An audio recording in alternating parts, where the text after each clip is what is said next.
Hey VC, what's up? It's me, yours truly. I am back to post a quick video here. Back to do just a recent finds video. Just stuff that's come in since the last recent finds video.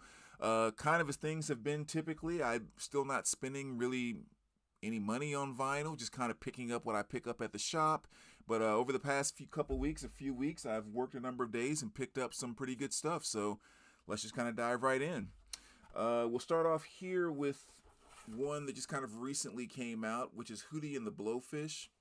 And this is the box set containing those 5 albums, which is pretty cool. I mean, they've done one or two reissues of Cracked Rear View, which of course was huge, and Analog Productions did one.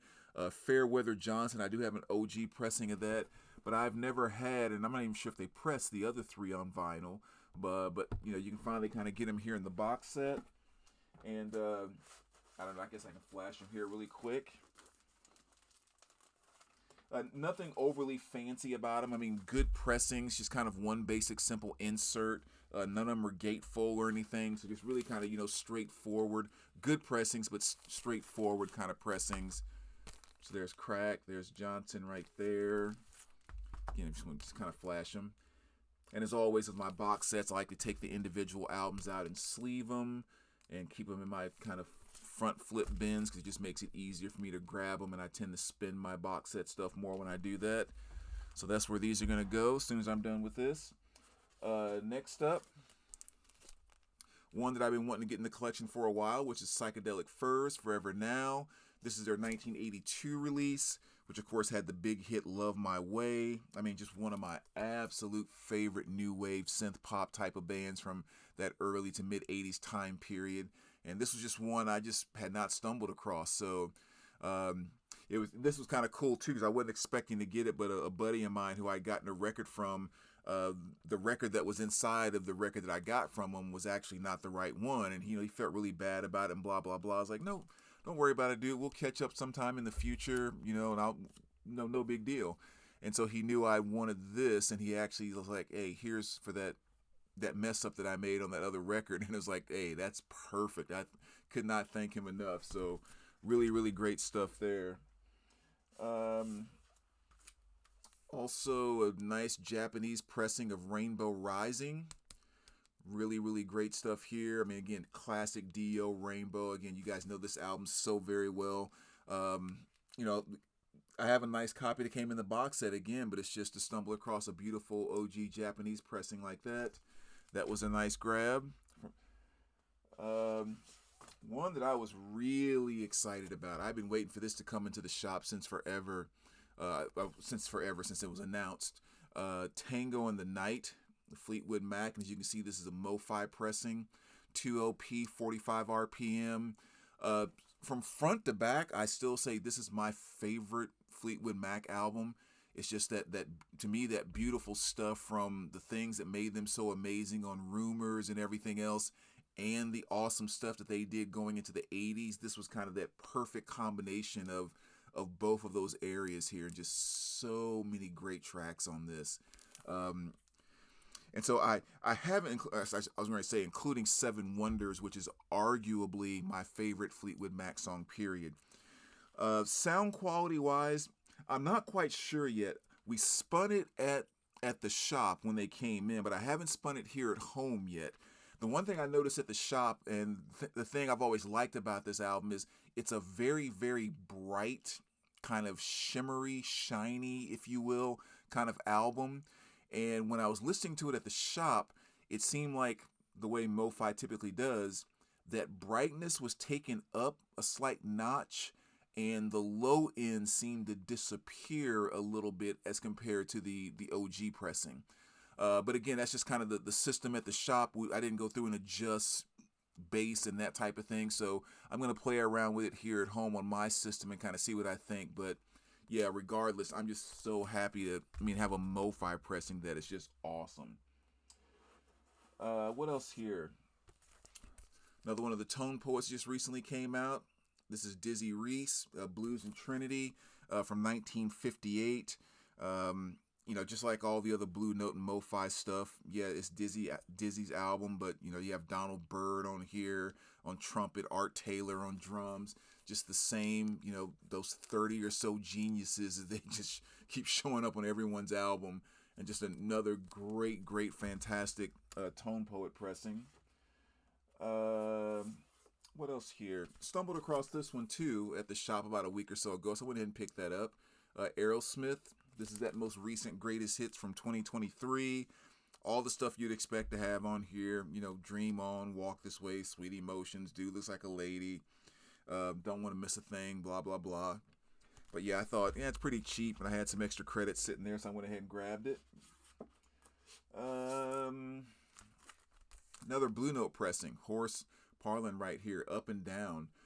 This is one actually I'm not familiar with, so I haven't spun it yet. This is his 1963 release. But like with all these Tone Poets, I pretty much, when they come into the shop, I pick up every single one that comes in. And I've never failed to not really like it. So I like collecting the Tone Poets. I like, kind of increasing my jazz knowledge. And I'm looking forward to discovering this one. And again, Grant Green right there, George Tucker. Just the legends just kind of showing up again. Let's see. The Dave Matthews Band. Dave Matthews Band, Where Are You Going? This is the singles. And it's just kind of a really nice 2 LP greatest hits. Really kind of all of the quote-unquote hits that you would want by the Dave Matthews Bands is kind of on here. From Ants Marching to Too Much, Trippin' Billies, Crash Into Me, So Much to Say, Don't Drink the Water. It really is a very, very solid greatest hits album. So I went ahead and picked that up just because it was a great one. Let's go with this here. Another addition to the Analog Productions collection, Boz Scaggs. Always want to say Bob. This 1969 release. I think this is his debut album, isn't it? But yeah, again, another great pressing. Not Boz's absolute greatest album to me, but still a very, very solid album. And a great one for Analog Productions pressing as well. Things are a little bit more on the mellow side with him here, and it just plays really well as an analog pressing. So just another great one to add to the collection right there. Let's see, what else? Where are we at on time? Oh, we're only 7 minutes. Let's do a few more here. Been waiting a long time to get a nice copy of this, which is, of course, Prince. And this is 1985 release. And this is one, too, again, it pops up fairly regularly, but I've been waiting to get one that was really, excellent plus the near mint. So Strictly About Condition. So this one kind of came along, and, of course, Raspberry Beret and everything like that. But it was kind of one hole, actually the one hole in my early Prince collection. So nice to finally get that one in the collection. Then we're kind of jumping into some 80s R&B here, which again is kind of just one of my absolute favorite genres. And you have M to Me here, You, Me, and He. This is his 1984 release. And again, not his absolute best album, but still just some of the solid stuff that he did back in the 80s. And it's easy to forget, too, especially when you listen to this 80s stuff, and it's just such, sometimes funky, maybe not as much on this album, but groovy kind of soul and stuff like that. It's easy to forget that, he was part of Miles Davis' group way back in the day when, Miles was at the top of his jazz game. So just a very, very talented musician that carved kind of a new path as he went forward. The Brass Construction, this is their album 5 from 1979. Again, just another one of those just awesome kind of R&B funk type of albums from that late 70s, early 80s time period. And another one I just kind of been waiting for quite some time to find one in pretty good condition. And even though, I guess there is a couple of creases right there on the side. This is about the cleanest one that I've ever come across. So I was like, yeah, let me go ahead and get that. And if I find a near mint one sometime in the future, that would be great. Let's see. Oh, this was kind of an upgrade copy too with this. Again, Oxygen. You guys know this one, just such a classic. I don't know what's this classified as. Is it? I don't know if it's like experimental or whatever you want to call it. But again, a legendary album. And I just found this beautiful, almost near mint copy and thought that's a great upgrade. So I went ahead and grabbed that. And let's see. I'll go with this one here. Why don't we finish it out with this one? The Trogs, and this is the best of the Trogs. Again, going back to kind of that awesome early garage rock, and of course, they did the legendary song Wild Thing, which everybody and their mom knows. But just kind of a nice little best of greatest hits comp by them. So I went ahead and picked that up because I actually don't have any Trogs in my collection. A good, whatever that was, 8 years ago, 9 years ago, when I went through my big purge to get rid of everything that wasn't in fantastic condition, the 2 or 3 Trogs albums I had, all 3 of those went. So I just hadn't had a chance to pick anything up since. So it's kind of nice to get just kind of a cool best of back in the collection there.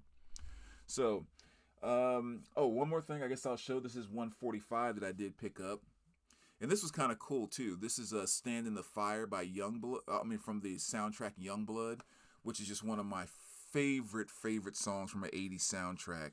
But yeah, this was kind of neat because there's someone who comes into I'm not going to say her name here on camera because maybe she don't want me to mention her name, but she knows who she is and she watches my videos all the time.